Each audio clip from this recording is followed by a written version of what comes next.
Nous espérons que nos visites de part et d'autre se poursuivront et qu'elles permettront. Sayın Bakan, Sayın Heyet Başkanı, Türkiye Büyük Millet Meclisi'nin değerli üyeleri, her şeyden bir haftalık kadar bir süre yayılmasından duyduğumuz mutluluğu ifade etmek isterim. C'est des forces armées du Sénat de la République française. J'ai moi-même été président pendant 6 ans de nous retrouver un peu en famille, car nous avons en charge de nos pays respectifs, mais aussi du monde qui nous entoure. Fransız Senatosu Dışişleri Savunma ve Silahlı Kuvvetler Komisyonu adına burada bulunmaktan çok büyük bir mutluluk duyuyoruz ve teşekkür ediyoruz bizleri ağırladığınız için. Şahsen 6 yıl boyunca başkanlığını yürüttüğüm bu komisyon ile ve sizlerle bir araya gelmekten çok mutluyuz. Bir aile buluşması olduğunu söyleyebilirim. Zira Müthiş, bravo. paylaştığımız sorunlar ortaktır. Özellikle de savunma, güvenlik ve çevremizdeki güvenlik konuları ortak konulardır. Monsieur le Président, cette visite des parlementaires français est d'abord une visite d'amitié. Une visite d'amitié, une visite de respect, une visite de reconnaissance du rôle très important de la Turquie, qui est notre ami depuis 600 ans, vous l'avez rappelé, qui est notre allié au sein de l'OTAN, j'y reviendrai, et avec lequel nous avons beaucoup de points de convergence, même si parfois il y a des petites différences d'appréciation. Mais notre dialogue est justement là pour mieux se comprendre et travailler ensemble à la paix dans le monde.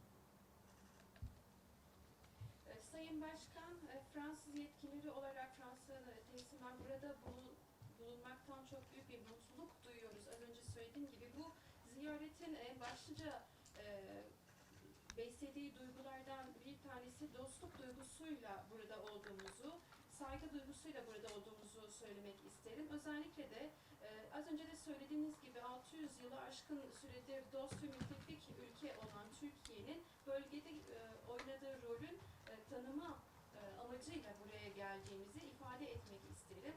Sonuçlar doğrulması için sürdürdüğümüz diyaloğun devamı için buradayız.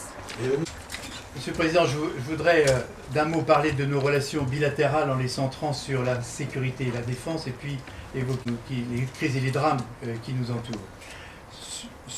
Sur nos relations bilatérales, sur la thématique que la Turquie a dans cette région, vous avez évoqué vos voisins qui ne sont pas des voisins, bien au contraire, et qui vous ont créé bien des difficultés, et nous soutenons bien évidemment les efforts que vous... Her şeyden önce Türkiye'nin bu bölgede gösterdiği çabayı ve üstlendiği rol konusunda ne kadar hassas oluyorlar. Bu bağlamda Türkiye'nin sağladığı katkılara destek olduğumuzu söylemek isterim. À notre continent et nous devons ensemble vous aider d'une... Günaydın, kolay gelsin. Vay. Bak hızlı iş bunlar ne böyle ya. İzabel Hanım bu ha. Türkiye nerede öğrenmiş İzabel Hanım? Efendim 2011-2013 yılında Fransa'ya çıktı.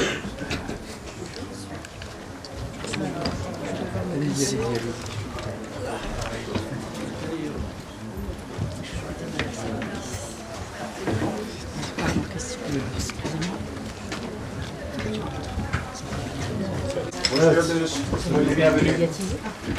Monsieur le Président, très heureux. Thank you very much for coming. Evet. Biz şimdi biraz daha uzayacak diye ben yan tarafa bir telefona gittim. Kusura bakmasınlar. Yok. Tamam, evet merhabalar. Biz zaten biraz... Merhabalar. Getir. Tamam, sağ ol.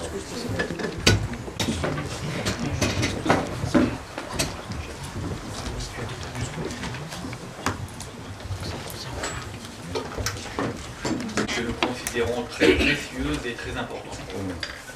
Şu önceki yaptığınız görüşmede konuşmada faydalı konular tartışılmıştır. Nous avons de nombreux points que la réunion que vous venez de terminer il y a quelques instants. Sizin gibi bilgili, tecrübeli bir heyetin konuşacağımız çok şey var. Une délégation comme la vôtre qui dispose d'une grande... Le fait que vous ayez également ici en poste une ambassadrice qui est aussi professionnelle et une savante dans le domaine est également une... Sayın Başkan Macron'un İsrail'le aldığı, Filistin konusunda aldığı bazı tedbirler. Sayın Macron'un yaptığı açıklamalarda bir an önce siyasi bir çözüme geri dönmek konusundaki ifadeleri ve silah sevkiyatını durdurma konusundaki niyetini biz takdirle karşılıyoruz. Ateşkesin gerçekleşmesi konusunda, bir an önce görüşmelerin başlaması konusunda, akan kanın durması konusunda Fransa'nın tarihine yaraşır şekilde, kültürüne ve medeniyete yaraşır şekilde önce olmasını bekliyoruz. İnsan hakları konusunda, evrensel değerler konusunda Fransa'nın ne kadar hassas olduğunu biliyoruz.